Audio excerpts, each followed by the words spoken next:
Alors, bonsoir tout le monde. Bienvenue dans le Web Journal de Radio-Québec, édition du 12 juillet 2026.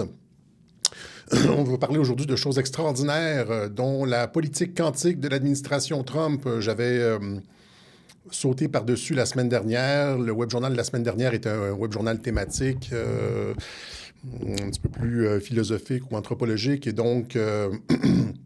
Et on va devoir revenir là-dessus, sur le thème du masculinisme, etc. Je vais devoir refaire un truc. On va aller beaucoup plus en profondeur parce que tout ça est lié avec notamment, comme on l'expliquait la semaine dernière, la Open Society de George Soros, le mouvement Antifa. Cette semaine, on a une nouvelle à l'effet que Marco Rubio, la diplomatie étrangère américaine, la diplomatie américaine, a demandé une rencontre avec 60 chefs d'État de différents pays afin de régler le problème du terrorisme d'extrême gauche, dont le mouvement Antifa. Et ça, c'est lié avec ce qu'on expliquait la semaine dernière, c'est-à-dire que, rappelez-vous, l'année dernière, la Chambre des représentants avait ouvert une enquête sur les liens entre George Soros et Antifa. Et tout ça, genre le mouvement féministe radical, le mouvement Antifa, tout ça est lié. Et d'un côté, il y a l'administration Trump qui lance des enquêtes et qui déclenche des opérations diplomatiques afin de réduire l'extrémisme de gauche. Ça a commencé avec la fin de USAID. USAID qui était une espèce de gigantesque organisme de blanchiment d'argent pour la gauche radicale. Hein? C'est quand on voit 70 millions en Indonésie pour des rizières transgenres, là. Mais il n'y a pas 70 millions qui va pour planter du riz genre non-genré. L'argent est redistribué, ça va dans des comptes en banque, ça revient dans les coupes.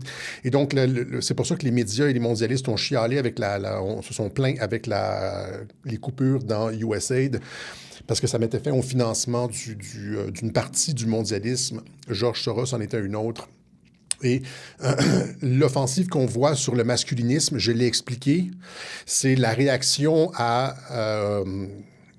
aux offensives diplomatiques de l'administration Trump sur Antifa, USAID, etc., etc.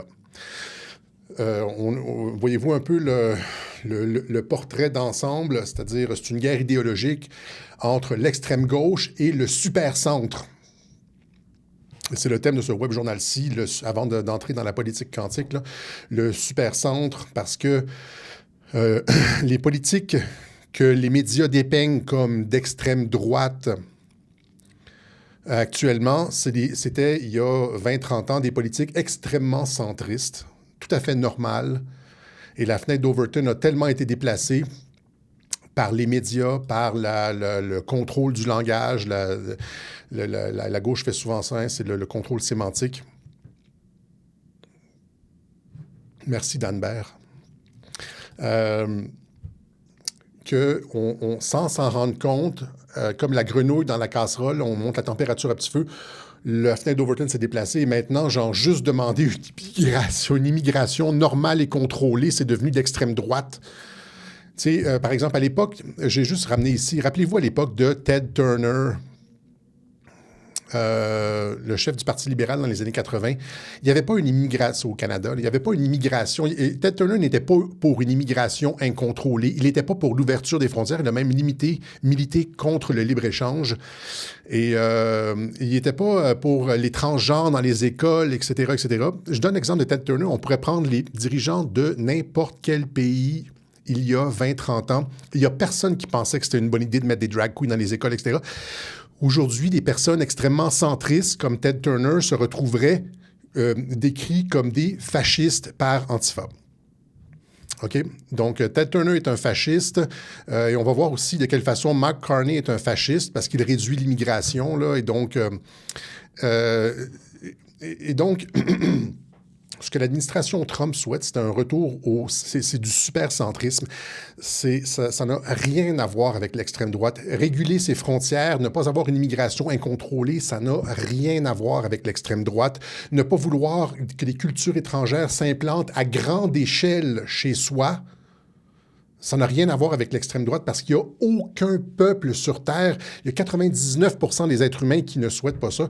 Je ne voulais pas embarquer tout de suite comme ça, mais mon enchaînement d'idées m'a amené là. Et donc, regardez la carte ici.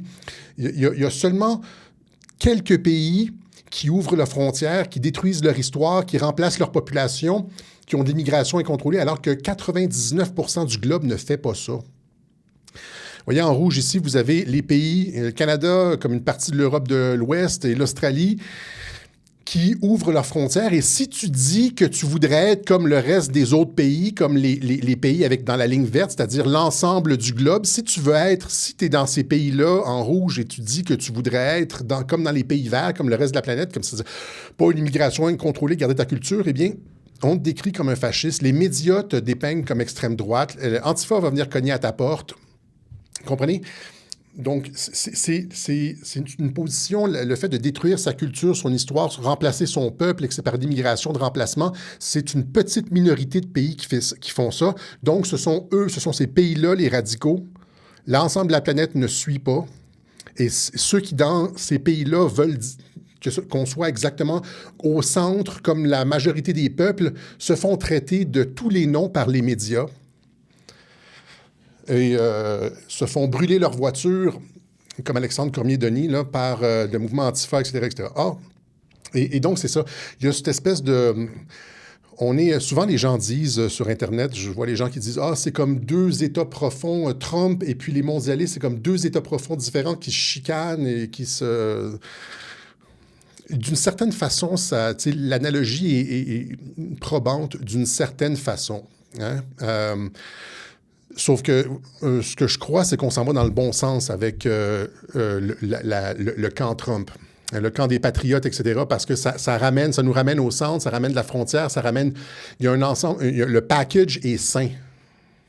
Le package super centriste est sain. Alors que de l'autre côté, c'est l'image de Godzilla et Ghidorah, là, dans les mangas japonais.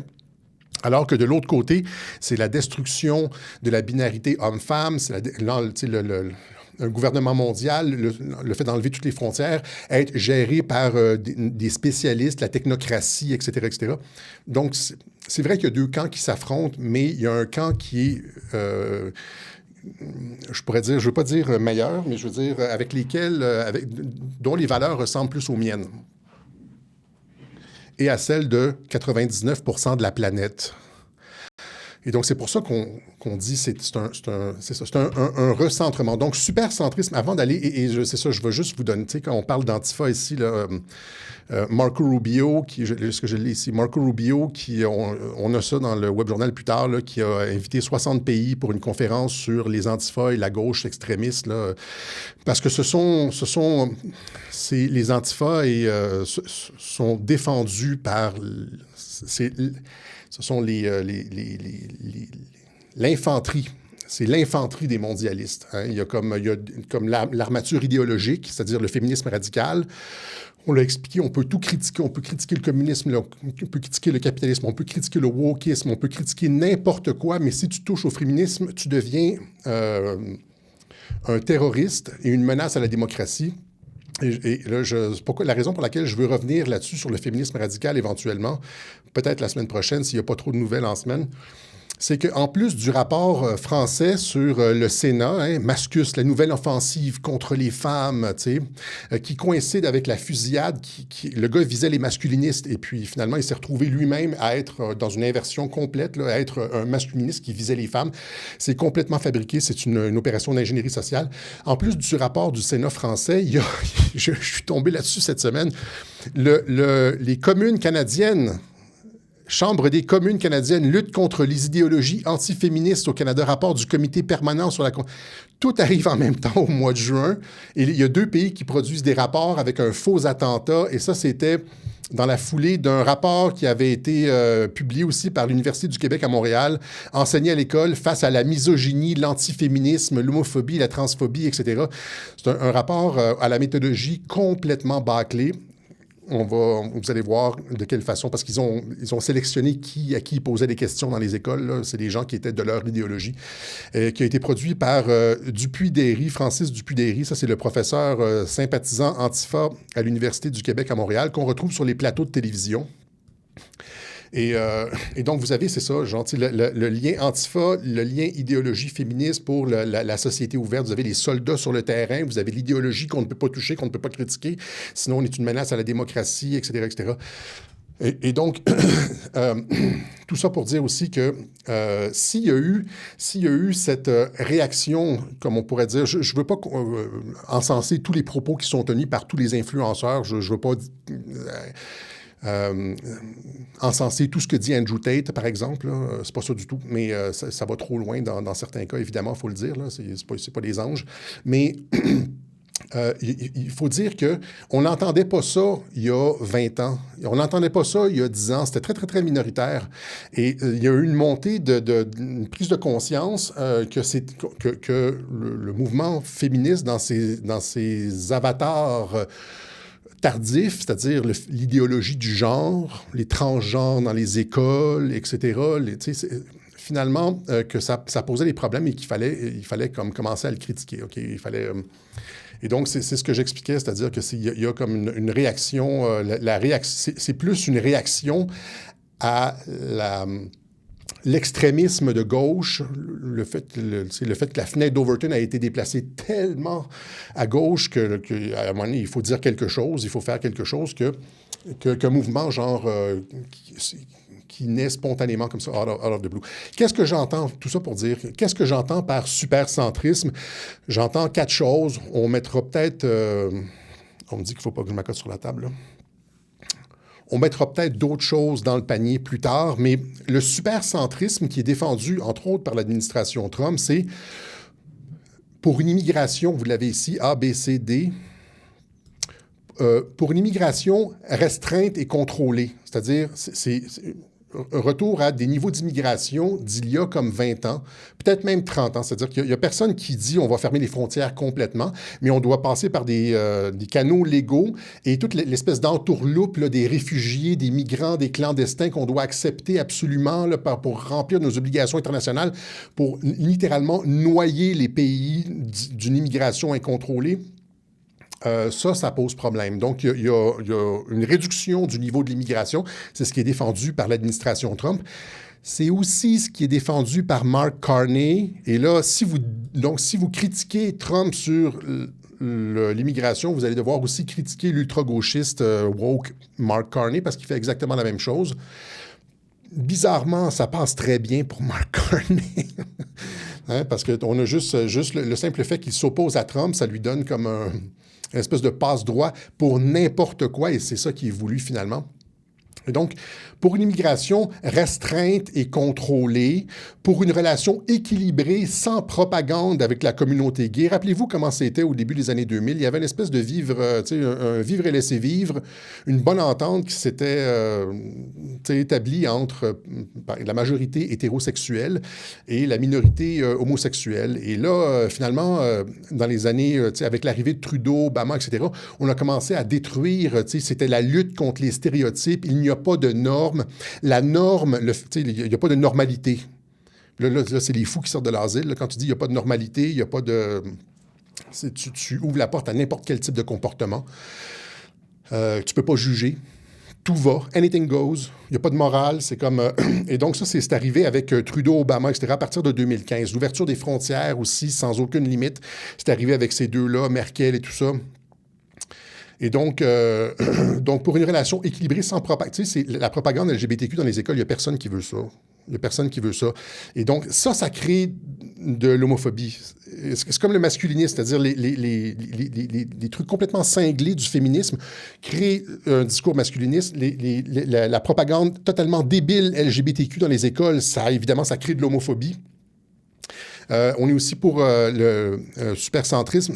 Et donc, c'est pour un retour à une relation équilibrée, sans propagande, sans discrimination, mais sans propagande non plus. Pour un féminisme sans discrimination ni théorie du genre. Donc, mon titre de la semaine dernière était provocateur, c'était Trump le masculiniste. Mais Trump a nommé des femmes dans les plus hauts postes comme des premières là, dans plusieurs hauts postes de l'administration.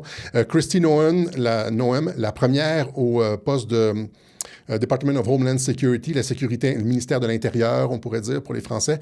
Gina Haspel, la première directrice de la CIA.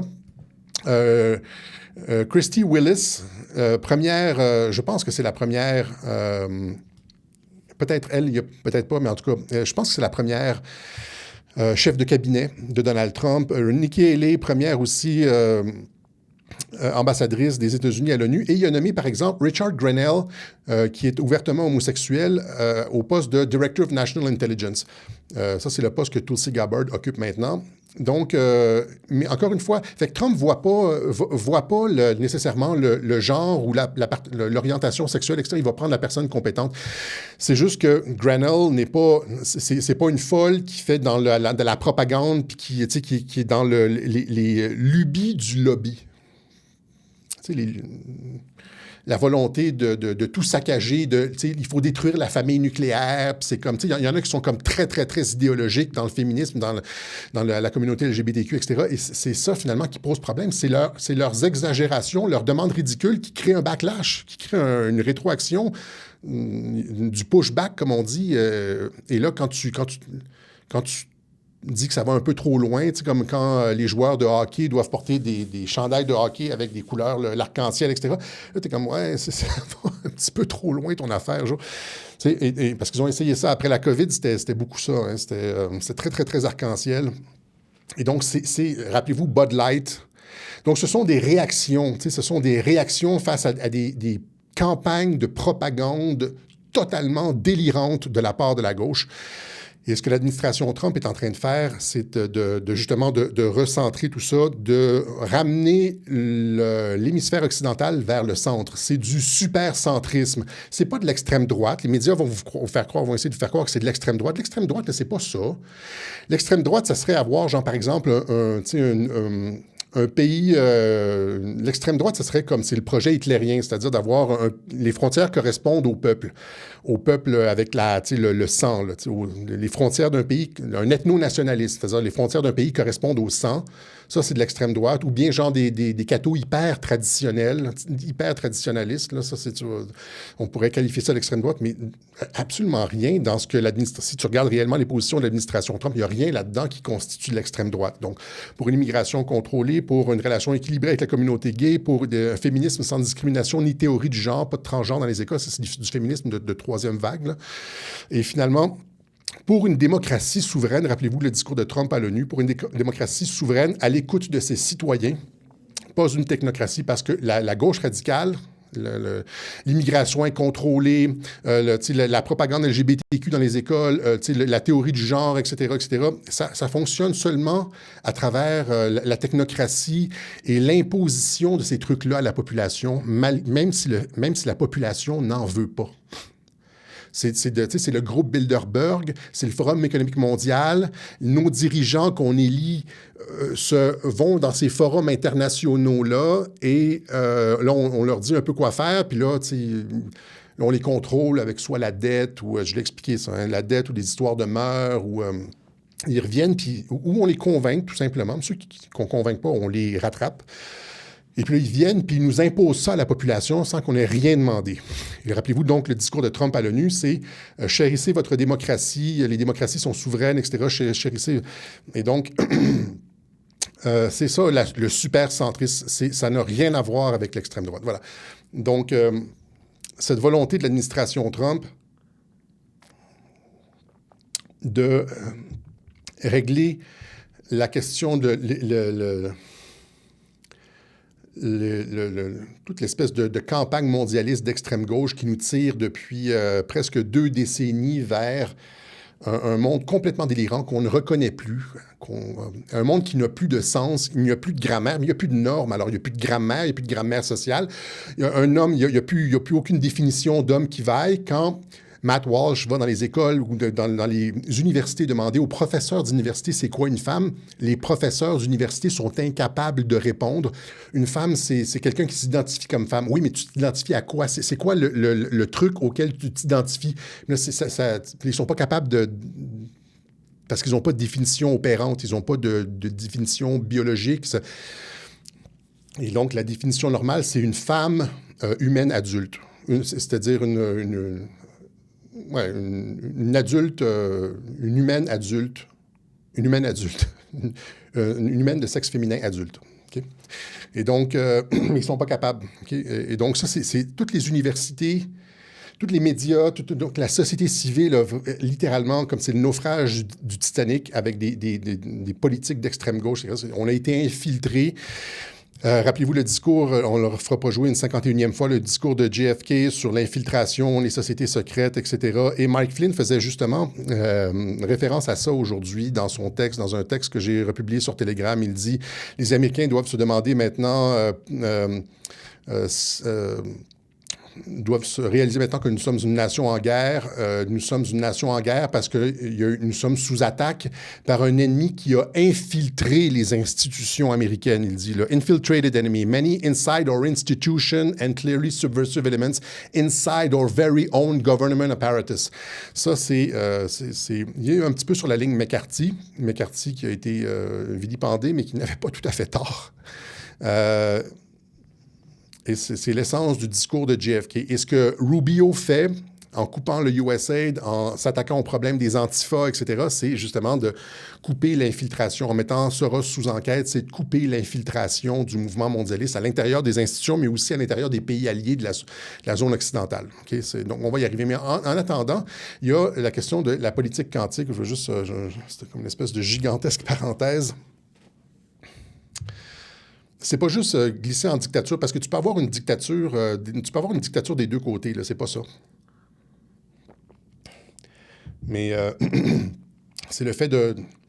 la technocratie, c'est une forme de dictature. C'est le contraire. Ce qu'on voit présentement, c'est le contraire de la démocratie. Les peuples n'ont plus leur mot à dire. Il n'y a personne qui a demandé... la plupart des trucs qui sont appliqués par la gauche radicale, là, les campagnes, par exemple, de propagande LGBTQ dans les écoles, il n'y a aucun peuple qui a demandé ça. Mais comme la France et le Canada qui produisent simultanément des rapports sur, en même temps qu'il y a l'attentat, là, des rapports sur le masculinisme, le terrorisme et puis menace à la démocratie, c'est la même chose avec la propagande LGBT dans les écoles. Il n'y a personne qui a demandé ça. C'est comme la rosée le matin. Ça arrive, tu dis « Oh, c'était pas là hier soir, d'où est-ce que ça vient? » Il n'y a aucun peuple qui a demandé ça. Il n'y a aucun parent qui voulait que son enfant soit endoctriné par le lobby LGBTQ ou qu'on dit à ta petite fille qu'elle peut être un petit gars en CM1, là, en première année, en 5e année, ou que c'est super se masturber, qu'il devrait y aller et puis se faire plaisir, se caresser. Et puis si les parents disent non, ils viennent prendre ton enfant. Il n'y a aucun parent qui a voté pour ça! OK. Trêve de plaisanterie. Donc, c'est comme la rosée le matin, ça arrive de nulle part. OK? Et donc, politique quantique, je ne sais pas si... j'ai pas écouté vraiment les autres personnes qui font de l'analyse un petit peu sur notre ligne, mais moi, j'en ai pas parlé, je sais. Donc, c'est cette vidéo de Elon Musk qui a été publiée le jour du 4 juillet, la semaine dernière, et qui est qui révèle beaucoup de choses, en fait. C'est... qui parle de Q, notamment. Il y a plusieurs références à Q dans la vidéo, et qui parle d'énergie libre, et puis qui fait référence à l'énergie quantique. Il y a... ce que je veux dire, c'est que ça vient faire écho à plusieurs posts de Trump et de la Maison-Blanche dans les semaines auparavant. Rappelez-vous, on a parlé de quand la Maison-Blanche avait publié des trucs de Q, une série de trucs de Q avec des faux drops, le même style qu'un drop de Q, ça venait de la Maison-Blanche. Quand Trump a parlé de quantum, quand il y a eu... il y en a eu plusieurs comme ça.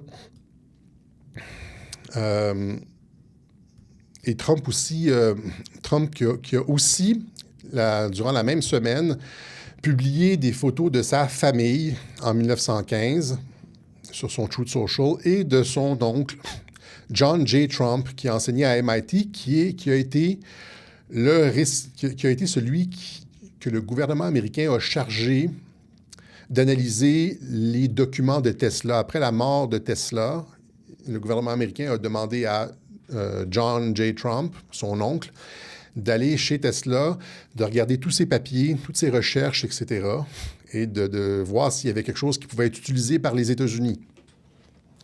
Et quand si je me rappelle bien l'histoire, quand ils ont envoyé les effets personnels de Tesla en Serbie, parce que c'était un Serbe, Tesla. Il manquait 3 ou 4 boîtes d'effets personnels. Okay? Et donc, lui, l'oncle de Trump connaissait les secrets de Nikola Tesla. Évidemment, tout ça est légèrement spéculatif, mais il y a comme un faisceau d'interprétation possible ici. Et donc, cette vidéo-là, c'est ça, rappelez-vous. Donc, cette vidéo-là qui est sur la ligne Q, qui est sur la ligne... La vidéo parle de la tempête, donc avec une image d'une tempête avec l'électricité à l'image de la tête de Trump à le 1,07, c'est-à-dire 17. Je vais vous montrer la vidéo. De toute façon, vous allez pouvoir juger par vous-même. La vidéo parle d'énergie libre. La même semaine que Trump publiait les photos de son oncle qui a travaillé sur les trucs de Tesla. La vidéo mentionne « Where we go one, we go all ». La vidéo montre à plusieurs reprises plusieurs présidents américains avec un dossier rouge et on voit, rappelez-vous, le dossier rouge, là, c'était en 2020, quelque chose comme le 18, le 19 ou le 20 janvier 2020. Il y a Trump il y avait une fête avec son fils, etc. Et Trump avait montré un énigmatique dossier rouge. Donc, ça fait référence à ça. Je vous montre la vidéo tout de suite avant de revenir.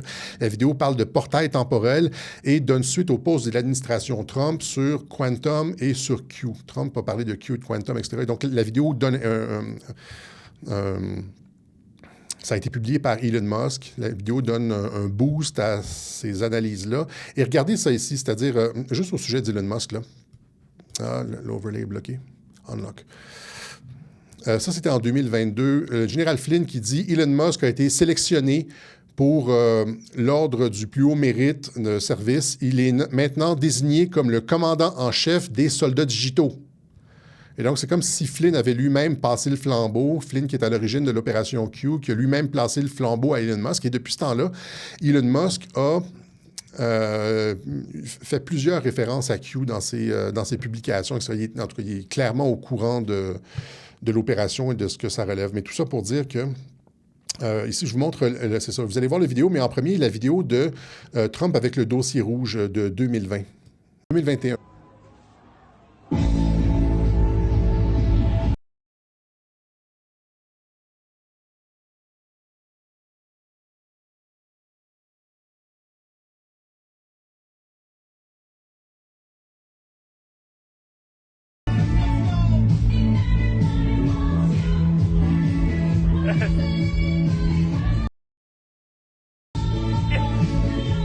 Vous voyez le dossier rouge, il montre 1 ou 2 secondes à l'écran. C'est ce qu'on appelle un teaser. C'est-à-dire, on ne sait pas qu'est-ce qu'il y a là-dedans. Il y a comme Et on revoit ce dossier-là. Il y a plusieurs présidents qui tiennent le dossier dans la vidéo. On le voit devant un portail comme ça, un peu comme dans l'émission Stargate. Est-ce que c'est un portail temporel? Donc, ça fait référence aussi à ce dont on avait parlé, le Looking Glass. On en parlait en 2018, avant de tomber purement dans le géopolitique. Là, on parlait de cette capacité, et on l'a mentionné à plusieurs reprises, cette capacité absolument incroyable d'être capable de pointer des événements plusieurs années à l'avance, à la minute près, au jour près, etc. Et donc, je vous montre la vidéo. On écoute ensemble la vidéo. La musique est bonne de toute façon. La musique est... Fait qu'on tapons-nous la vidéo. Et je vais l'arrêter au moment où est-ce qu'il dit « Where we go one, where we go all », où est-ce que vous voyez les trucs de Q. Il y a aussi, tant qu'à y être, là, dans la vidéo, vous voyez dans la vidéo ici, ça s'arrête sur le post 4559. La vidéo, vous voyez en haut, c'est la vidéo, le post 4559, et la date, c'est 1er juillet 20. Et là, regardez ça ici, le post 1er juillet 20, 45-59, le post de Q 45-59, 1er juillet 2020. Donc, la vidéo fait clairement référence à un post de Q. Et ce post-là de Q 45-59, c'est tout... ça va dans Make America Great Again. C'est toute la définition même de Make America Great Again. C'est-à-dire, à un moment de notre histoire, les enfants récitaient le serment d'allégeance à l'école. Tu sais, je promets de défendre la Constitution des États-Unis, etc. Les gens nous respectaient. Il y a encore des valeurs, etc. Donc, tout le post, c'est ça. Tout le post, c'est... vous irez le lire vous-même. Je ne vais pas le traduire. au complet, là. Donc, c'est la définition même de Make America Great Again. Qu'est-ce que c'était? Et le vidéo fait référence, c'est toujours le vidéo oscille entre le passé, le présent, et il y a cette espèce d'indétermination dans les paroles de la vidéo. Ça dit, est-ce qu'on s'en va vers la destruction ou c'est un renouveau? Donc, ça oscille entre Charbide et Scylla, on pourrait dire. Et finalement, c'est une vidéo qui est sur une note optimiste parce qu'on s'en va vers l'âge d'or. Donc, les États-Unis étaient sur le point d'être détruits à cause de l'infiltration intérieure. Et là, finalement, c'est le contraire qui va se passer. On s'en va vers un âge d'or. Je vous montre la vidéo.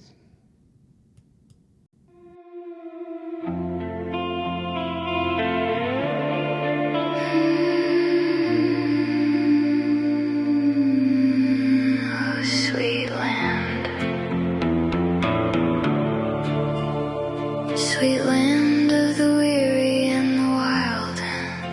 Oh, where are you, my sweet child?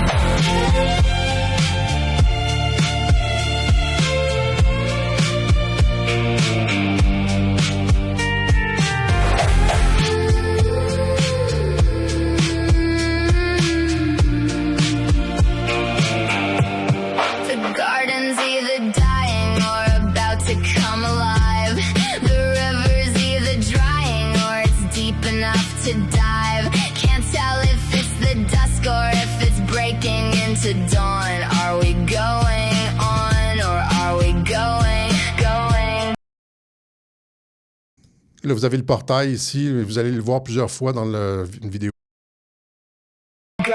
Somebody said a storm is coming, but it's been a long, long time. I don't know what's up ahead, but please, baby, long time. I don't know what's up. Là, vous avez le 45-59, 1er juillet 2020, référence à Q avec le portail à côté. Je vais laisser la vidéo rouler parce que vous voulez écouter la chanson puis vous trouvez que ma voix est énervante, là, mais écoutez bien. But please, baby, don't you look behind. So tell me, is it gonna be free energy forever, or just the same damn old grind? Singing, sweet land of the weary and the wild. Are we 1 year from the grave, or is this just the beginning? My sweet child, oh, you're my star-spangled fever dream. Half a savior, half a liar. 250 summers and we're going higher, higher, higher. Singing, sweet land, going, going, going. The neighbors might be coming with a casserole or a gun. The kids are either screaming or they're laughing in the sun. Is the timeline coming undone or is it coming in clear? The fireworks are blinding, but I'll keep on dancing here. And nobody can promise me that we're gonna make it to the light. So is it an awakening or is this a knife in the night? So come on, brother, sister, stand up tall. Because guess what? Where we go one, we go all. If you can hear this from the other side, across this great quantum divide, don't get me wrong, now is the time to stay strong. So, with all of that, I'll say, God bless the USA!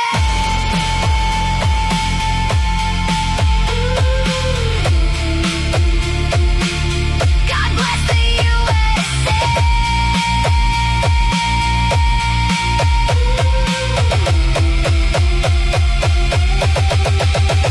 Singing, sweet land, going on, going on. 250 years Cryogenics go. Ça dure encore une minute, là. Mais vous avez toutes rappelez-vous de la vidéo que Mike Flynn avait publiée qui mettait en cause Israël. Tu sais, c'est-à-dire, quand Israël avait brisé le cessez-le-feu, il y avait une entente avec l'Iran, Israël avait brisé le cessez-le-feu. Immédiatement, Flynn avait posté une vidéo d'intelligence artificielle comme celle-là, où est-ce qu'on voyait Israël impliqué dans toutes sortes de choses. Et j'avais bien expliqué que Flynn disait à Israël, on a la merde, là, vous êtes mieux de vous tenir les fesses serrées. Et c'est ce même genre d'information-là. C'est-à-dire, ils ne vont pas le dire publiquement. Vous n'allez pas avoir une conférence. Là. Les Européens, des fois, ne comprennent pas ça parce qu'il faut que ce soit très formel pour les Européens. Mais si on suit Q depuis 8 ans et plus, on comprend qu'ils parlent par parabole, par clin d'œil, par allégorie, etc., etc. Ça ici, c'est ça. Et donc, ça parle d'énergie libre. Is it going to be free energy or... on parle essentiellement de portail quantique, des quantum divide, donc de lien entre les époques, Make America Great Again, c'est-à-dire, il y a comme une espèce de retour à Americana des années 50-60. Et donc, c'est ça, c'est une vidéo qui est très, le fameux dossier rouge qui revient à plusieurs reprises, etc., etc. Donc, je pense qu'on est sur le seuil quand Trump parle d'âge d'or, encore une fois, là, je pense qu'il parle d'énergie libre.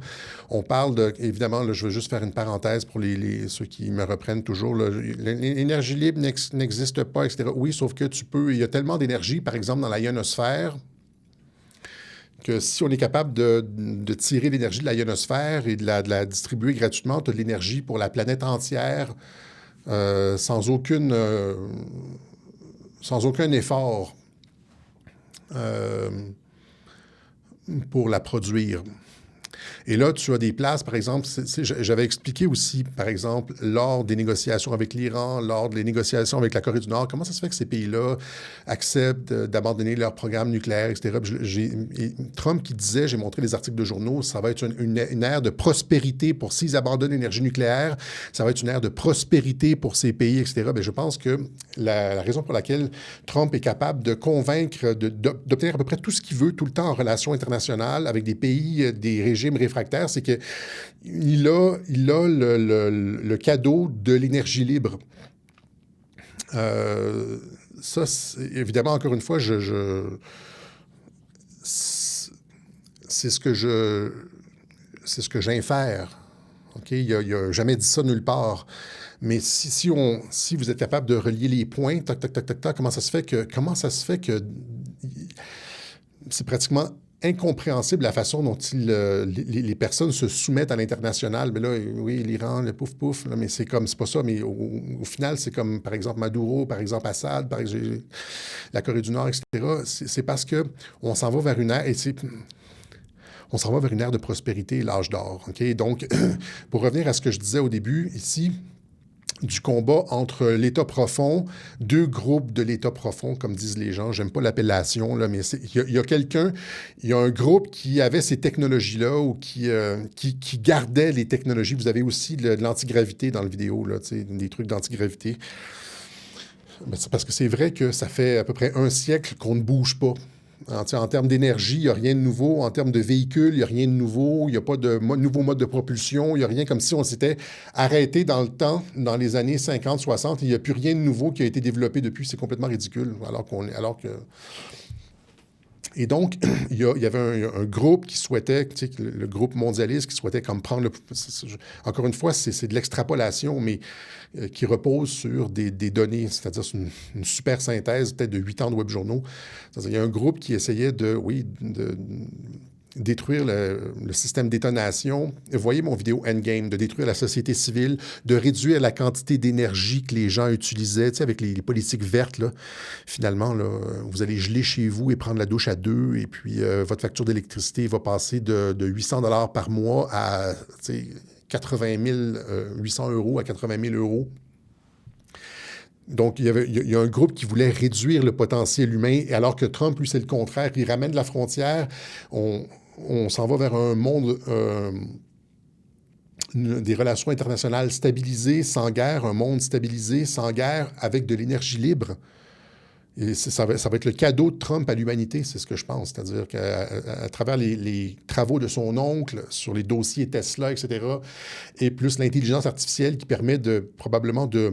Tu prends les recherches de Tesla, les idées de Tesla, puis là, tu mets ça dans de l'intelligence, une super intelligence artificielle, pas Grok 6, là, l'intelligence artificielle, la NSA, là, ce qu'il y a de plus poussé aux États-Unis, puis après ça, tu as la possibilité d'avoir effectivement de l'énergie libre.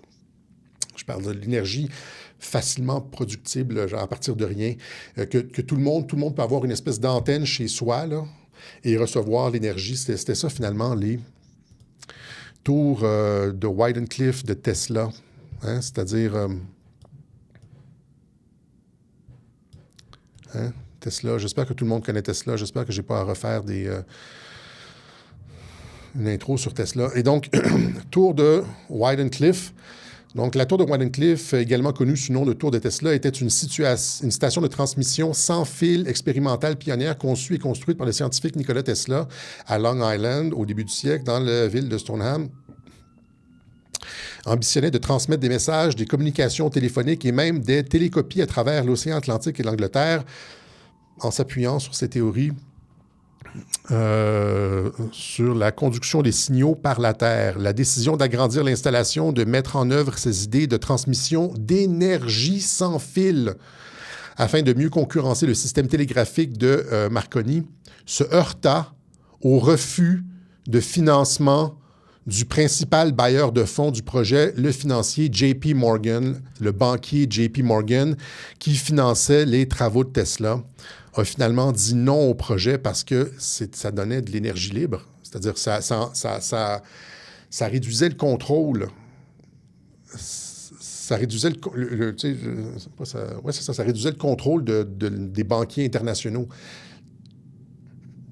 Toute l'opération du mouvement révolutionnaire mondial, des banquiers internationaux, les mondialistes, ceux contre qui on se bat, c'était de réduire le potentiel d'émancipation de l'humain. Pour avoir un potentiel d'émancipation, tu dois avoir de l'énergie.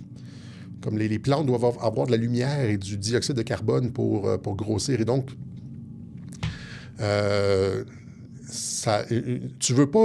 les mondialistes ne voulaient pas un monde où les humains étaient souverains, pouvaient se reproduire à l'extérieur de leur contrôle. C'est pour ça que tu veux prendre le contrôle de la reproduction. Tu vas avoir des trucs, des bébés éprouvets, un utérus artificiel. Tu veux dire aux mamans qu'avoir un enfant, tu veux dire aux femmes qu'avoir un enfant, c'est la pire chose. Tu ne peux pas avoir un enfant parce que tu veux sauver la planète. Ben voyons donc, tu sais.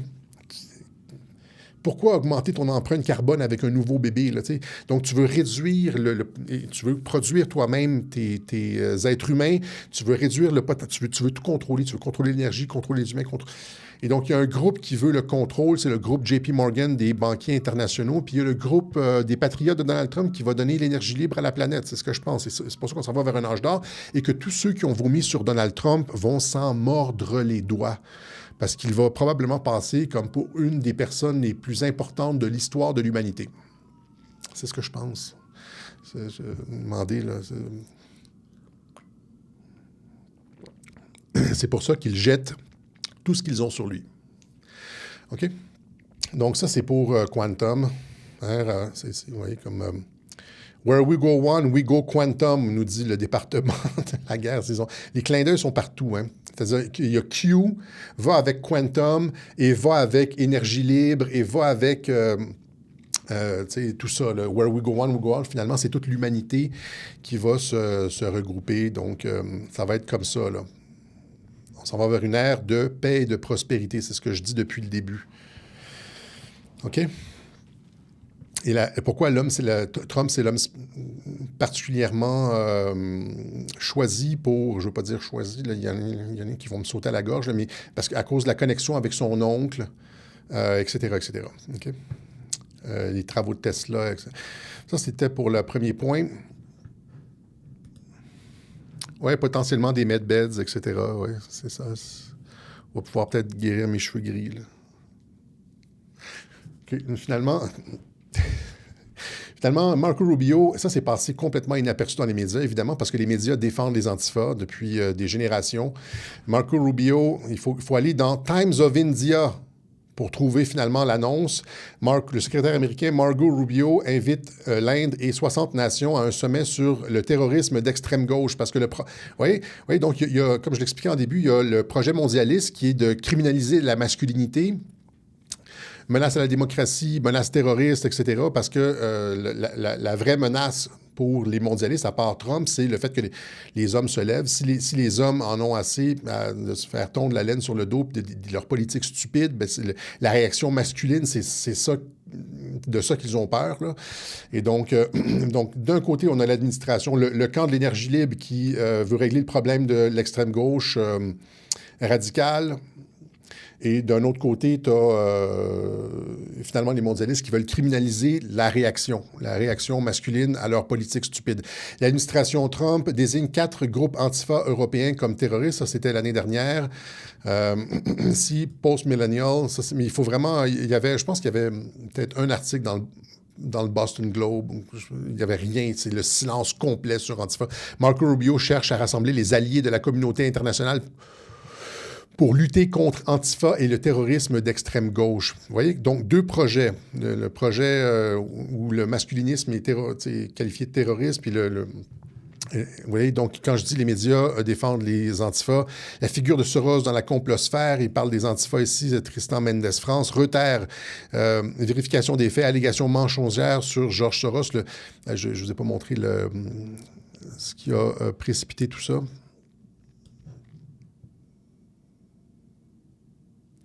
Où est-ce que je l'ai mis l'article? Un article où est-ce que justement ça expliquait que la Chambre des représentants commençait une enquête sur Antifa et ses liens avec George Soros. Et là, ils sont tous montrés au créneau, défendre George Soros, Forbes Magazine, Trump s'en prend à George Soros, le milliardaire est accusé de financer des manifestations, No Kings, même la fameuse Anti-Defamation League. A pris la défense de George Soros, les affirmations selon lesquelles George Soros finance Antifa ou est impliqué d'une autre manière dans l'incitation de troubles civils liés aux manifestations Black Lives Matter sont fausses et font écho à des théories du complot anciennes, parfois antisémites. Évidemment que Soros ne finance pas directement Antifa. Il n'est pas là, genre, à l'entrée de l'autobus, là, à donner des 100$ à tous les cagoulés qui rentrent dans le bus pour aller manifester. C'est pas comme ça que ça fonctionne. Ça fonctionne avec, tu donnes ton argent, la fondation donne l'argent à des organismes parapluies qui financent d'autres organismes sur le terrain qui, eux, individuellement, un petit ici, un petit là, vont financer des manifestations, etc. Donc, c'est de façon très, très indirecte, mais c'est l'argent de Soros qui ruisselle sur toutes ces organisations-là. Ouais. Open Society Foundation. George Soros ne finance pas Antifa, mais il est opposé au fascisme. Nous finançons les groupes qui œuvrent pour la justice raciale aux États-Unis. Donc, vous voyez un peu comme le combat idéologique. Je pense qu'on montre ça de façon assez claire à Radio-Québec. Mais tout ça, c'est-à-dire l'organisation de George Soros sur le terrain avec le financement du féminisme de troisième vague, la théorie du genre, les transgenres dans les écoles, etc., la société ouverte, ça va avec le fait d'avoir des troupes de choc sur le terrain. Ça, les troupes de choc, c'est les antifas. Il y a aussi des fois les groupes d'extrême droite qui sont littéralement, c'est comme genre les antifas qui enlèvent leur masque noir le jour puis qui mettent le truc patriote le soir. Là. Regardez ici, c'est Laura Ingraham qui dit, lors du 4 juillet, il y avait encore une fois cette espèce de groupe, le Patriot Front, qu'il n'y a personne qui pense que c'est des réels patriotes. Tout le monde sait que ce sont des fakes. Il y a même Laura Ingraham de Fox News à la télévision qui dit genre, c'est un fake. Pour moi, ça a l'air des antifas en costume et puis personne ne devrait avoir le droit de couvrir son visage, etc., etc. Donc, Marco Rubio qui appelle 60 pays pour démanteler la structure Antifa après avoir appelé Antifa une organisation terroriste. Le problème, c'est que, c'est ça, Antifa, la raison pour laquelle ils appellent les représentants des pays, c'est parce que Antifa a des soutiens institutionnels, comme ici, par exemple. Vous voyez, ça, j'en parlais, là. Le professeur Dupuis-Derry, qui est invité sur les plateaux de télévision comme un spécialiste de la masculinité, du féminisme radical, blablabla, là. Vous voyez ici, donc, avec un drapeau Antifa sur son bureau, juste en face de lui. Moi, je suis passé à quelques reprises. Moi, j'ai étudié à l'UQAM et au département de sciences politiques. Je suis passé à quelques reprises devant son bureau et sa porte de bureau est tapissée de trucs radicaux, de trucs révolutionnaires, de points dans les airs, de Che Guevara, puis de trucs antifa, etc., etc. Je pense qu'à un moment donné, en 2018, je pense que j'avais pris une photo. Je ne sais pas où est-ce que je l'ai remis, mais c'était complet. Et ce gars-là, il payait avec l'argent de nos impôts. Vous voyez? Et donc, il y en a un autre aussi, à Veloci ou à Ndelossi, je ne me rappelle plus c'est quoi son nom. L'université sait que c'est un sympathisant Antifa, il y a un drapeau dans son bureau. Et le laisse opérer, même si Antifa a été déclarée organisation terroriste. Et les Antifa, on l'a déjà expliqué, ne sont jamais embêtés par la police. Ne sont jamais d'arrestation. Il y a même des Antifa qui travaillent pour les forces canadiennes. Rappelez-vous, quand ils ont le chanteur évangélique Sean Feucht était venu chanter dans une église, il y a un Antifa qui était venu lancer une grenade fumigène. Et finalement, on s'est rendu compte, Rebel News l'avait retrouvé et il travaillait pour la défense canadienne. Les forces canadiennes. J'ai la vidéo ici où est-ce qu'on le voit. Rebel News le rattraper, là, puis dire, monsieur, je ne me rappelle plus, La Palme ou je pense que c'est La Palme. Et finalement, le gars parle au téléphone, il y a un Antifa qui vient le protéger. Là, 5 minutes, il fait un appel, il y a un Antifa qui arrive en bicyclette là, pour le protéger. Ce gars-là travaille pour les forces canadiennes. Il y en a d'autres, hein, on les avait repérés. Il y avait un certain Frank Unos sur Internet qui travaillait pour les forces canadiennes. On l'avait spoté aussi, qui était sur la ligne Antifa. Donc, c'est pour ça que Rubio appelle les pays, parce que c'est les troupes de choc de l'OTAN. Tu sais, c'est une guerre... Antifa, ce sont les forces asymétriques de l'OTAN. On peut-tu dire ça comme ça?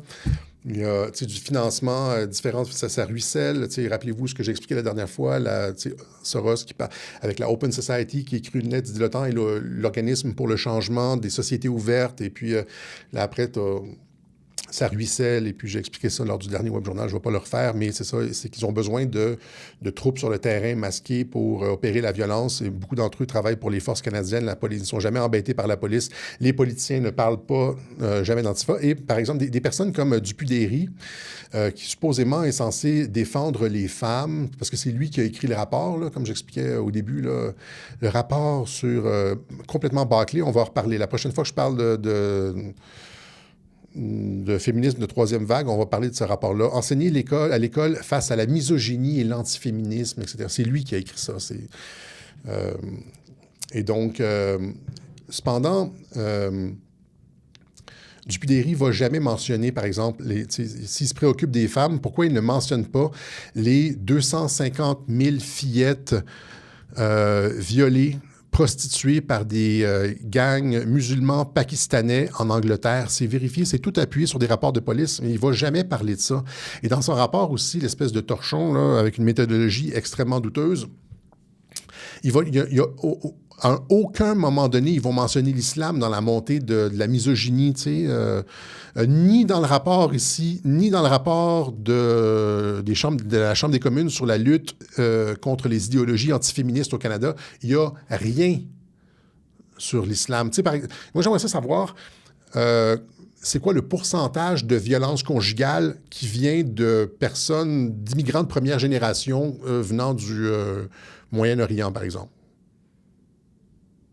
Question intéressante, là. Le pourcentage, par exemple, de féminicide ou de violence conjugale contre les femmes, c'est quoi le pourcentage qui provient de l'immigration de première génération, peut-être même de deuxième génération, là, en provenance du Maghreb, du Moyen-Orient, du Pakistan? Aucun mot dans les rapports, aucun mot dans le rapport à l'école la misogynie à l'école de Dupuy-Derry, rien du tout. Ils sont complètement silencieux. Ce sont des hosties d'hypocrites parce qu'ils ne cherchent pas les causes. Ils ne cherchent pas les causes, par exemple, de la violence, de la réelle violence contre les femmes. Eux autres, leur objectif, ils sont dans une opération de pouvoir. C'est une opération visant à émasculer les hommes, point. Là. Ils servent de l'immigration pour émasculer le reste de la société. Ils servent des dérapages d'une certaine migration pour émasculer le reste d'entre nous. C'est totalement odieux. Et il y a aussi, l'auteur de plusieurs livres et rapports, penser l'action directe des Black Blocs, puis on les présente presque comme les Black Blocs, c'est comme des anges avec... J'exagère, là, mais c'est comme, il est extrêmement sympathique. Ouais. Et ils sont défendus par... ouais. Tout ça pour dire que c'est ça, Marco Rubio demande l'aide des États parce que c'est le support Antifa est institutionnel. Ce sont les armées, les troupes de choc de l'OTAN dans une guerre asymétrique de l'OTAN contre la société civile. Rappelez-vous qu'on expliquait avec Mike Benz que l'OTAN se mêlait des élections. Il y a comme en Roumanie, par exemple, où les mouvements populistes sont persona non grata en Europe, là. Conviction de Marine Le Pen, etc. Quoi que vous en pensiez, venez pas me sortir des commentaires. Je vais en parler un jour là, de Marine Le Pen, là, mais... Il reste que, c'est ça, l'OTAN combat les mouvements populistes et elle est dans la mire de l'OTAN, des troupes mondialistes, sorosiennes, etc. Et ils ont besoin, c'est ça, sur le terrain, ils ont besoin d'Antifa, je me répète, voilà. Donc, ça fait suite, je vais juste vous donner un exemple de, donc ça ici, il s'attaque ici à Antifa, mais il y a aussi, par exemple, on donne juste, par exemple, en ce qui concerne le USAID, le fait d'avoir coupé les fonds à USAID, ça fait en sorte que l'argent ne circule plus dans les cercles de la gauche radicale mondialiste partout dans le monde. Parce que USAID, c'était les mondialistes qui finançaient leurs amis partout, là. Tu sais, pourquoi le monde en entier était en train de basculer, tout le monde devenait woke, et puis d'où est-ce que ça sort? D'où venaient les fonds pour le wokisme mondial? Ça venait de USAID. Là, 20 millions pour un opéra transgenre en Bolivie. Là. Il y a peut-être 50 000 $ qui allaient pour les artistes. Puis le reste, 19 950 000 $ allaient genre dans les poches d'organisations pour de la mobilisation, pour des pancartes, pour de l'action politique, pour des annonces, pour mousser la gauche radicale mondialiste. Donc, c'était ce qu'on appelle en anglais le piggy bank, le petit cochon. Le USAID, c'était le petit cochon, la tirelire du mouvement de gauche, des mouvements de gauche radicaux, du mouvement révolutionnaire mondial partout dans le monde. C'est pour ça que ça a fait vraiment mal et que tous les médias ont dit « Des gens vont mourir! » C'était la pire chose depuis le pain tranché. Et finalement, c'était du financement clandestin de l'ultra-gauche. Et regardez ce qui s'est passé en Amérique du Sud depuis que USAID a été coupé, notamment en Amérique du Sud. L'Amérique latine se radicalise à droite. Voilà à quoi cela ressemble. Et là, ici, c'est une mauvaise traduction, se radicalise. Là, c'est la version originale du Wall Street Journal, c'était pushes towards the right. Mais je ne sais pas pourquoi ils ont traduit radicalise. Là. Peut-être parce que c'est associé à droite. Et l'intelligence artificielle a vu que c'était à droite, elle a immédiatement collé le mot radicalisme, mais j'aurais dû avoir le texte original en anglais. Il n'y avait aucun radicalisme dans le texte radical du Wall Street Journal, mais la traduction, on dit radicalisé, probablement parce que c'est associé à droite, puis c'est rentré dans la programmation.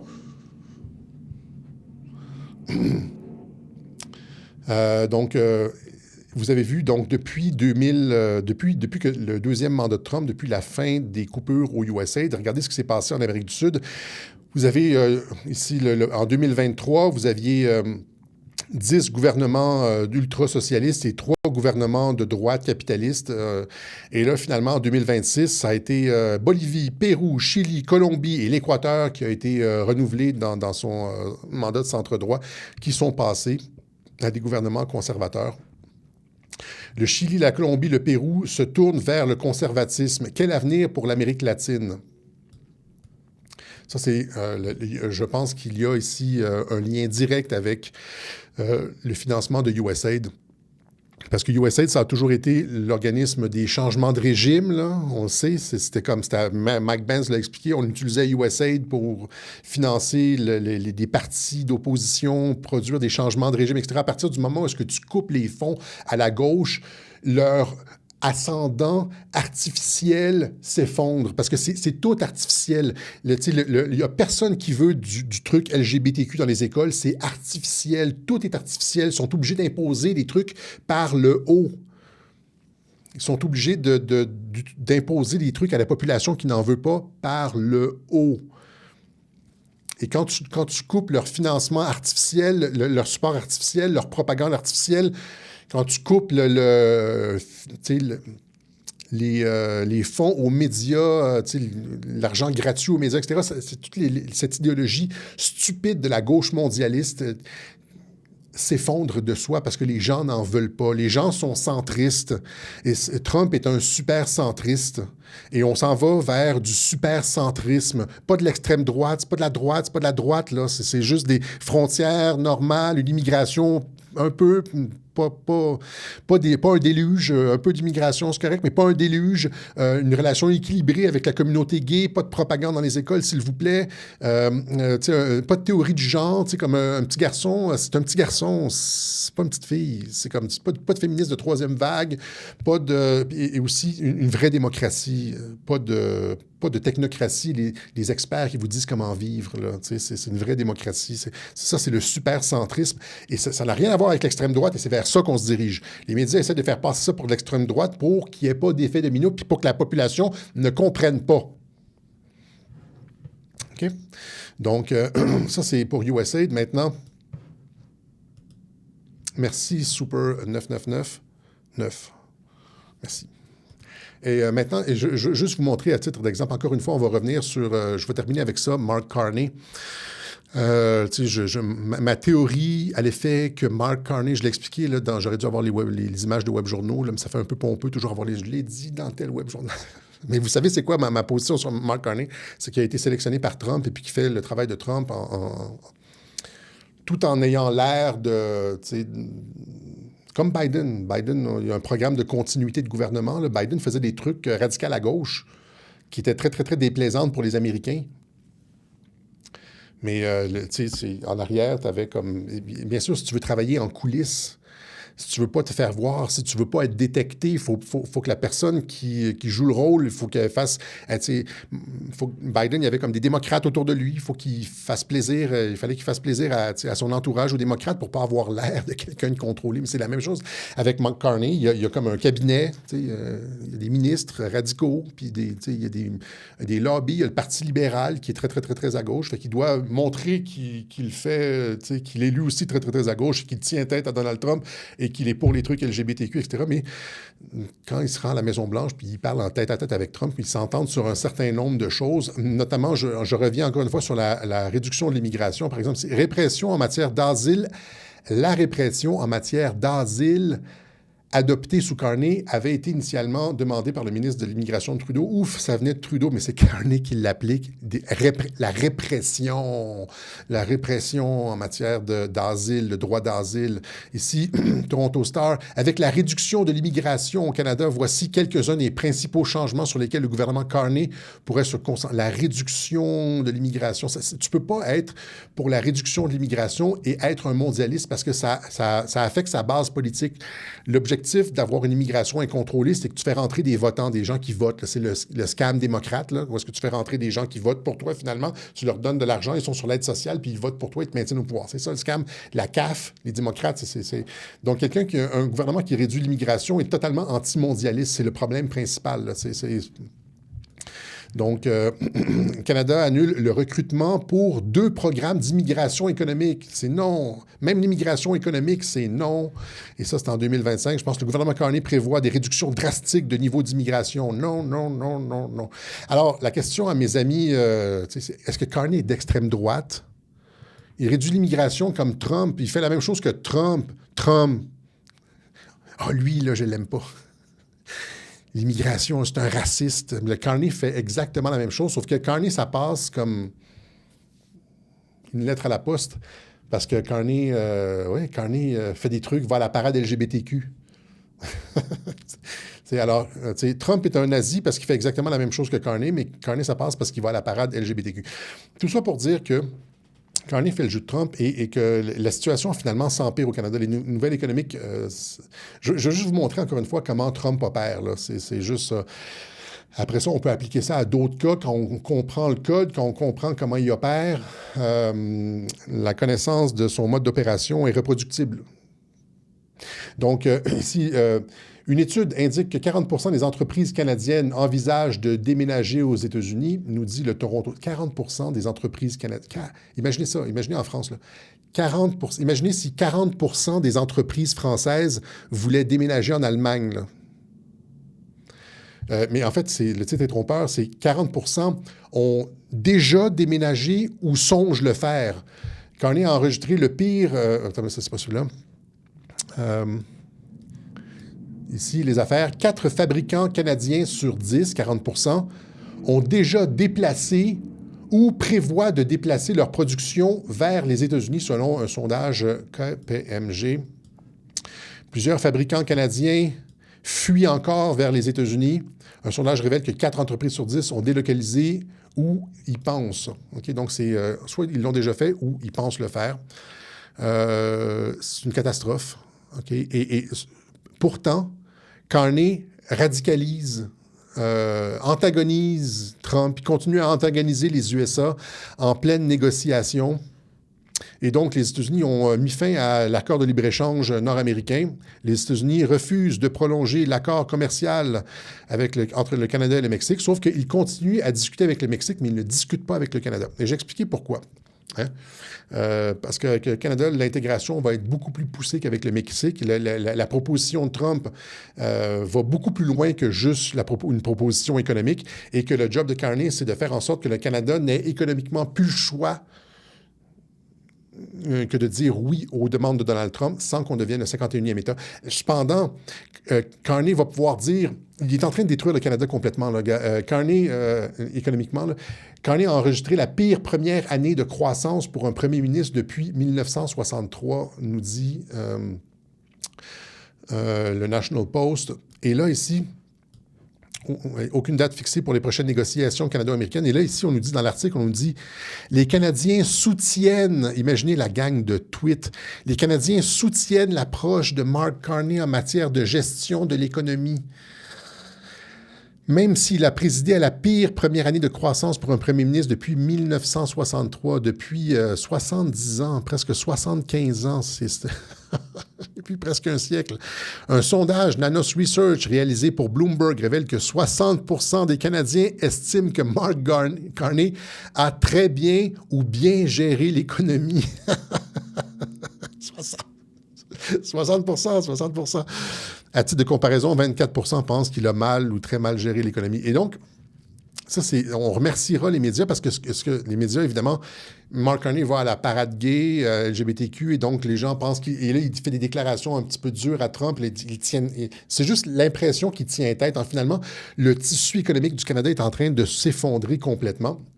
Et les médias n'ont pas le choix que de... Étant donné que Carney attaque Trump, là, les médias n'ont pas le choix que de défendre Carney, mais évidemment, c'est un piège diabolique. C'est le piège diabolique de Donald Trump, comme le livre de Black et Mortimer. Et ça va juste permettre, plus ça s'effondre et plus il y a l'appui des Canadiens, plus il peut aller loin dans la déconstruction. Il y a l'assentiment, il y a le consentement de la population pour continuer à détruire l'économie canadienne. Et là, il continue à antagoniser les USA en pleine négociation pour la survie économique du Canada. Le gouvernement Carney exclut les soumissionnaires américains d'un contrat de 4,9 milliards, de 5 milliards de dollars pour les véhicules de l'armée. Il exclut un soumissionnaire américain. C'est complètement... Alors que le Canada ne peut pas vivre... Le Canada, dans son organisation actuelle, ne peut pas survivre économiquement sans les USA. C'est pas possible. Tu peux pas faire... Dans le cadre de négociations où est-ce que tu es en train de tout perdre, où est-ce que ton économie est en train de s'effondrer, tu peux pas, exclure un soumissionnaire américain. C'est comme si tu foutais une gifle aux négociateurs américains. C'est comme... Tu fais juste antagoniser. C'est impossible. Ce qui a fait en sorte que le directeur de Rebel News, Ezra Levant, a dit... Il est soit le pire négociateur au monde,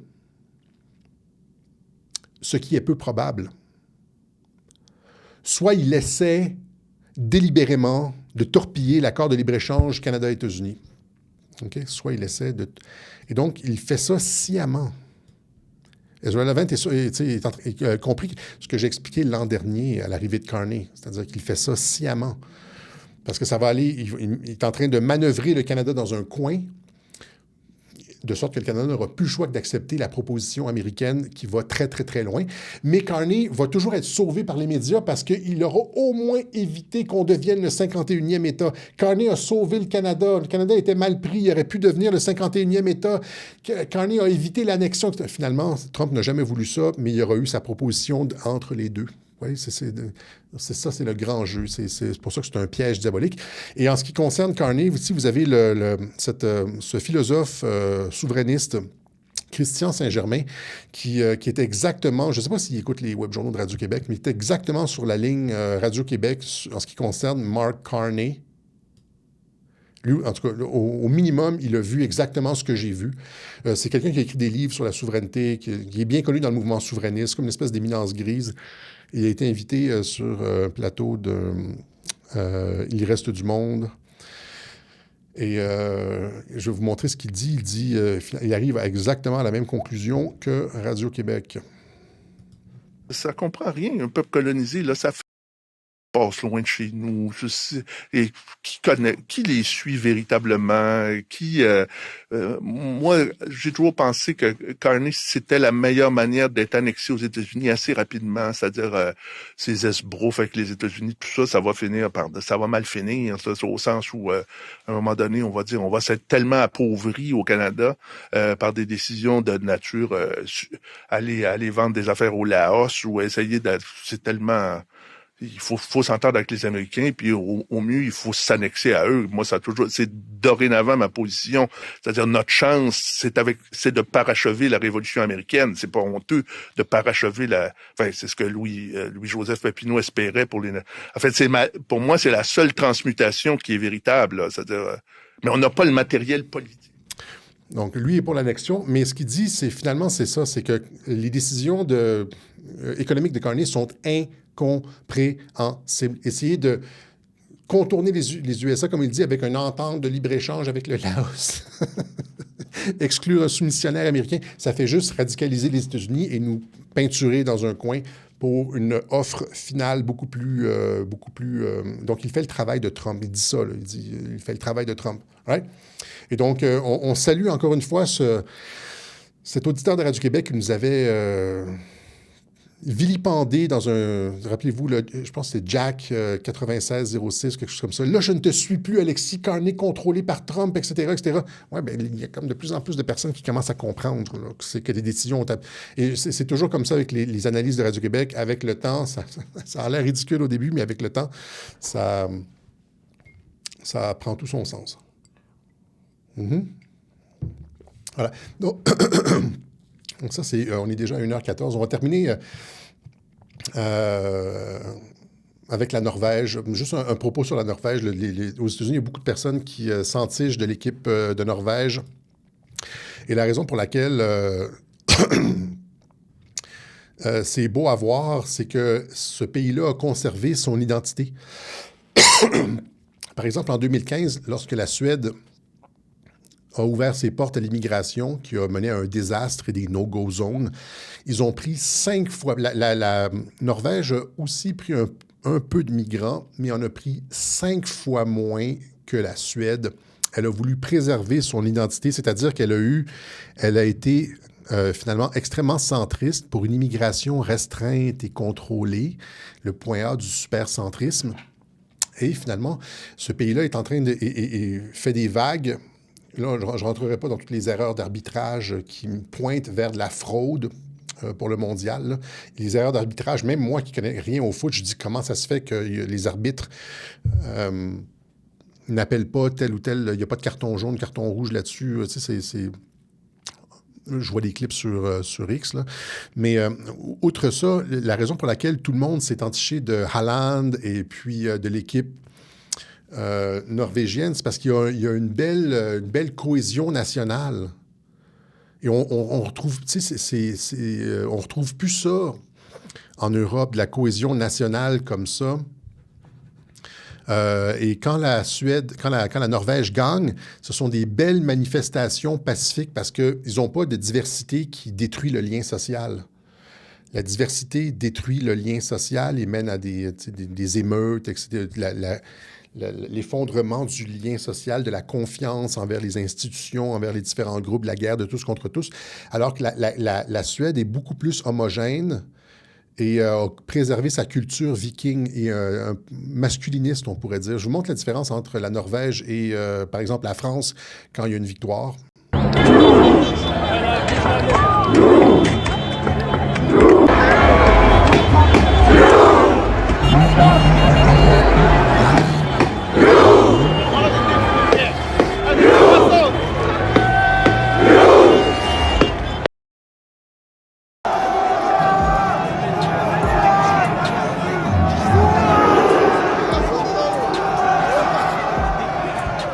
Il n'y a pas de casse, il y a pas de... Au contraire, il y a cette espèce d'esprit de corps de la nation à travers l'espèce de bateau viking, le Drakkar, là, quand ils font semblant de ramer.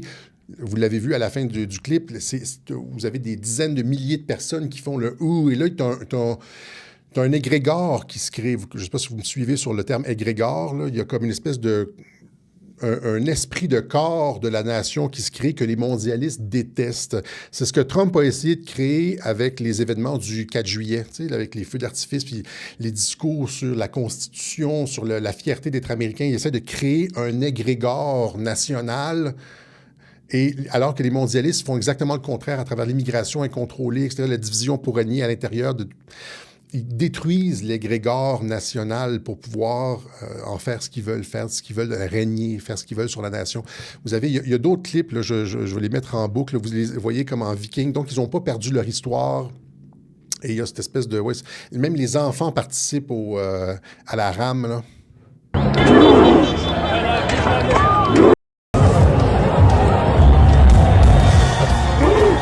Vous n'avez pas de débordement. Pas de diversité.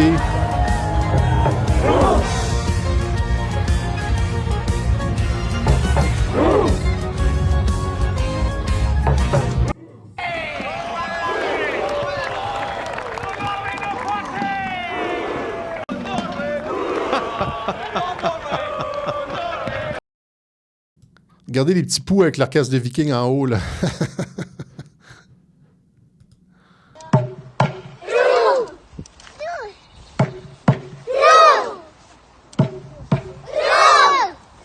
Donc, c'est magnifique. Ça donne presque les larmes aux yeux de voir un peuple qui conserve son histoire, qui est uni, qui est, qui a un esprit de corps comme ça. C'est-à-dire qu'ils ont et là, je reviens à ce que j'expliquais la dernière fois, ils ont du nationalisme, mais qui n'est pas belliqueux. Tu sais, on nous dit toujours la nation, c'est la guerre, le nationalisme, c'est la guerre. Je parlais de la Thaïlande la dernière fois. Il y a plein de pays qui sont fiers de leur pays, qui sont nationalistes, puis qui ne sont pas belliqueux. C'est des arguments de paille, ça. C'est des arguments de fucking francs-maçons pour détruire la nation. Fuck off. OK?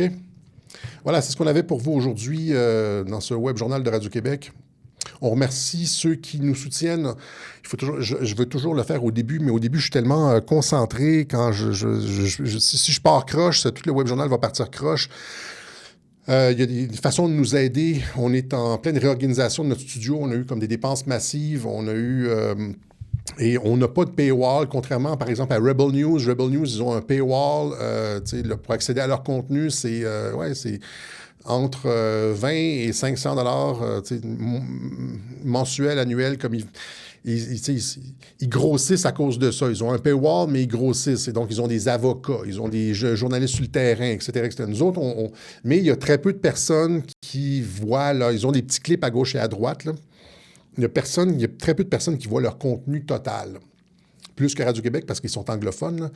À Radio-Québec, on a fait le choix de donner ça gratuitement, comme à l'époque de la COVID. Rappelez-vous, à l'époque de la COVID, tout le monde disait « Alexis, fais des chandails, des T-shirts Radio-Québec, des tasses Radio-Québec, ça va t'aider ton financement. » Qu'est-ce que j'ai fait à ce moment-là? J'ai dit « Non, moi, je fais pas ça. » J'ai dit « Prenez mon logo et faites de l'argent avec. » Moi, je fais de l'analyse politique. Je ne suis pas un marchand comme ça. Et donc, j'ai littéralement donné mon logo. Et les gens, il y a comme 4-5 compagnies qui ont commencé à faire des chandails, etc., puis qui en ont profité. Et puis, il y a eu quelques retours, là, mais pas tant que ça. Et c'est la même chose ici, c'est-à-dire que je suis sur le même principe qu'en 2020, c'est-à-dire c'est du financement volontaire. Je préfère que mes idées soient diffusées massivement plutôt que de faire beaucoup d'argent avec un paywall, mais ça prend l'appui des gens, ça prend... Je peux pas y arriver... je regarde, tu sais, comme d'autres groupes qui sont comme... c'est le contraire, ils augmentent leur studio. Moi, je vais toujours dans le plus petit, là. Ça touc, touc, touc, touc, touc. Mais c'est ça. Donc, pensez à nous si vous avez la possibilité de le faire. On a investi aussi pour des vidéos d'un logiciel de traduction avec l'intelligence artificielle pour se lancer en anglais. Cette semaine, on n'a pas eu le temps de produire des vidéos parce qu'on est arrivé et puis on est encore à organiser l'espace ici dans le nouveau studio. Mais pensez à nous si vous avez la possibilité. Je pense pas à ceux qui le font déjà. Il y en a qui le font, puis très généreusement. Il y a comme je parle du 99% de gens qui nous écoutent, qui nous trouvent géniaux. Si ça fait super longtemps, là, cet été, ça serait le temps. Et donc, voilà, il y a différentes façons de le faire par la poste, voilà. Et par Interact, par PayPal. On laisse toujours les liens dans la description en dessous. On donne les liens pour mensuel ou unique, un petit peu comme Rebel News. Rebel News, ils ont comme un truc, je pense, c'est comme... je ne vais pas le dire. Je pense que c'est 1000 quelque chose, puis c'est comme soit... Ils ont 1000 ou 2500, puis c'est soit mensuel ou annuel. Je me dis, qui va faire ça? Mais c'est en tout cas... Tout ça pour dire qu'on va continuer à alimenter notre chaîne YouTube, mais c'est ça, cette semaine, on n'a pas eu le temps. Et vous pouvez nous suivre sur notre compte Twitter. Voilà. Autre chose? Graham et McConnell. J'ai pas grand-chose à dire. McConnell, il n'est pas mort, je pense, le McConnell. C'est juste qu'il est à l'hôpital. Et puis, Lindsey Graham, qui est décédé. Lindsey Graham, j'ai expliqué un peu le truc. Lindsey Graham, c'était comme... avec John McCain, c'était les deux faucons aux États-Unis, toujours pour la guerre, etc., etc. McCain a été exécuté, je l'ai expliqué, par les Patriotes. Là, il a été mis à mort. Je ne me rappelle plus. J'ai expliqué tout le truc McCain, je ne vais pas rentrer là-dedans. Il y a comme Kasich, c'est Kasich, son nom, là, qu'il a dit « He was put to death », à heure de grande écoute. Là. C'est les Patriotes qui ont fait ça parce que c'est un traître, John McCain. Lindsey Graham, c'était son ami. C'était son partenaire dans le crime, et je pense que Lindsey Graham a été retourné. J'en prends pour témoin le fait de son échange avec Brett Kavanaugh lors de son assermentation à la Cour suprême, de son audience de validation pour la Cour suprême, Brett Kavanaugh. Il y a tout eu un long échange sur les prisonniers enemy combatants, là, sur les combattants ennemis. Est-ce qu'un citoyen américain peut être considéré comme un combattant ennemi, même si les citoyens américains, etc. Puis Brett Kavanaugh avait expliqué l'exception, que oui, c'est possible. Et donc, à partir de ce moment-là, il y a eu d'autres choses aussi qui me faisaient penser que Lindsey Graham avait été retourné comme Robert Mueller, même s'il reste toujours... la voix pro-guerre, etc. Tu veux créer une pièce de théâtre, tu as besoin des protagonistes, et donc des deux côtés. Donc, il jouait son rôle. Et au final, c'est même pas certain qu'il soit décédé. Je veux dire, oui, là, il est décédé officiellement pour les médias, etc. Mais tu sais, si tu veux retirer quelqu'un, c'est un certificat de décès. C'est comme tu veux libérer un poste au Sénat pour un candidat que tu aimes bien dans... les Patriotes font ça, donc pas grand-chose d'autre à dire. Il collaborait avec l'administration Trump. En mon sens, il collaborait avec l'administration Trump, pas de façon ouverte et ostensible, comme Biden, comme Carney, etc. Puis on va se terminer avec... c'est ça que j'étais sur le bord d'oublier quelque chose. Trump qui, cette semaine, au sommet de l'OTAN, a dit « Je suis dans mon 3e mandat ». Il dit, et rappelez-vous, tout ce que j'ai fait des web journaux, j'en ai fait encore un il y a comme quelques mois où est-ce que je résumais tous les éléments probants sur le fait que Trump, il y a eu un programme de continuité de gouvernement, etc. Il n'arrête pas de le dire. Il n'arrête pas de le dire maintenant. Éventuellement, c'est comme, ça va sortir, ça va devenir public éventuellement, le programme. Rendu là, ça va devenir public parce qu'il il est beaucoup trop...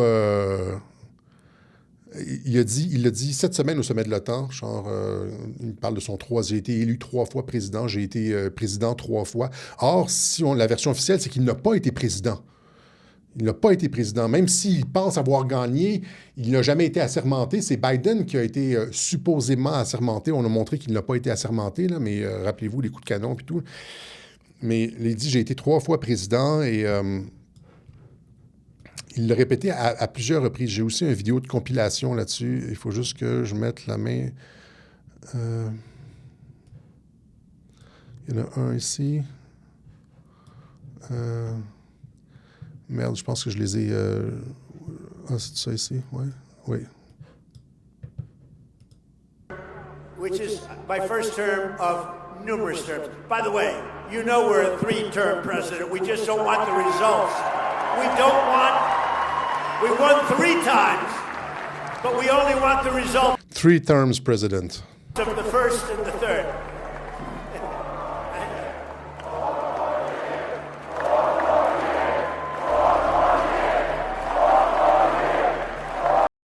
Go ahead. Go ahead. A little bit, and this will end very quickly. We have an oil glut right now because we got all those boats out of the Strait. And it's going to drop, and I've predicted everything. I've been right about everything, and I have been for a long time. That's how I got to be president 3 times. That's how I won 3 elections. I did very That's how I got to be president 3 times.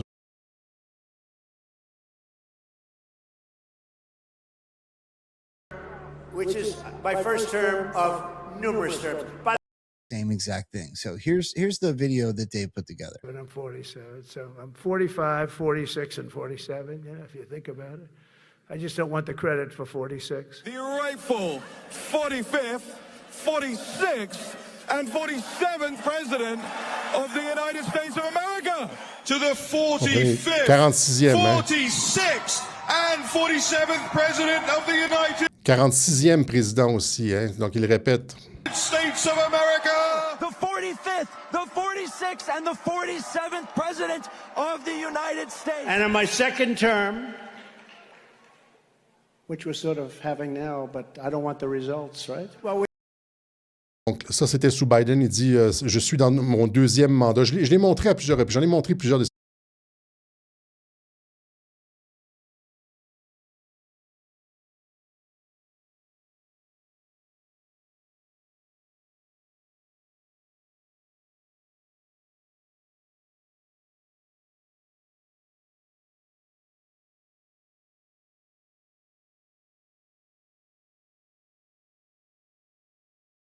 rebuilt our military in my first term.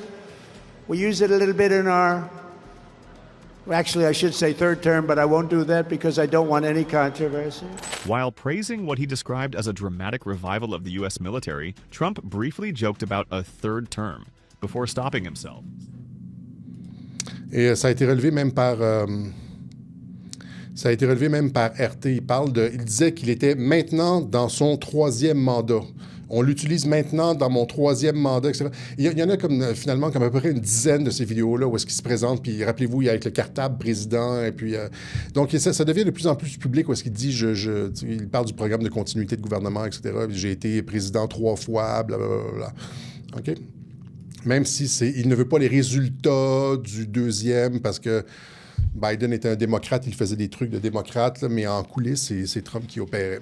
OK? Il est obligé, si tu veux garder ça de faire ça clandestinement, tu dois donner un os aux démocrates. Voilà. Donc, on mettra peut-être ces vidéos-là sur Telegram pour que les gens puissent les regarder. On remercie encore une fois ceux qui ont fait une contribution au Web Journal de Radio-Québec qui nous permettent de réorganiser nos locaux mettre de la mousse partout, acheter de nouveaux micros, on a acheté un nouvel ordinateur, on a acheté de la lumière, on a acheté des rideaux. C'est un petit peu mieux, hein, la luminosité est un petit peu mieux.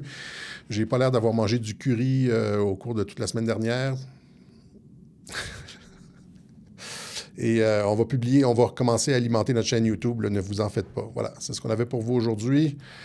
Autre chose, 1h30, je pense qu'on a passé la limite. Voilà. Alors, encore une fois, la semaine prochaine, ça se peut qu'on revienne, parce qu'il y a vraiment des choses intéressantes sur les stratégies de l'État profond, sur la lutte contre l'émergence, le ras-le-bol des hommes. On pourrait appeler ça, c'est ce qu'ils appellent, eux, le masculinisme, c'est le ras-le-bol des hommes au sujet d'un certain nombre de trucs de la société d'extrême gauche, là.